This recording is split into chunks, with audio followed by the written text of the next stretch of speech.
Hi everyone, good evening. I'm Brian Salarda and I'm with. John Paul Sanaga Terik.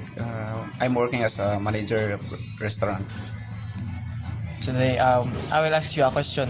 Yes. What are the three factors that struck you the most based on your experience?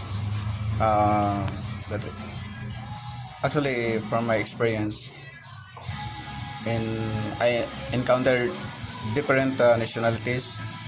Number one is this the language, because some of the languages you cannot understand, like Arabic.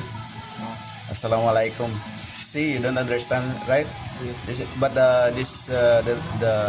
greatest greetings from the Saudi Muslims. So you should know the language, and you should maybe you conduct little studies about the basics greetings of the nationalities.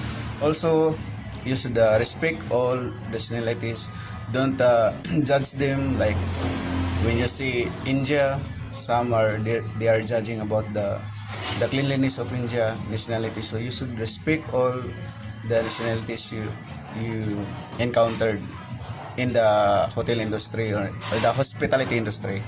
So also the attitude, anyone have different attitudes, so you should also adapt. You should see, always the respect is always you give to other people, and the professionalism is also the big impact if you are working in the hotel industry.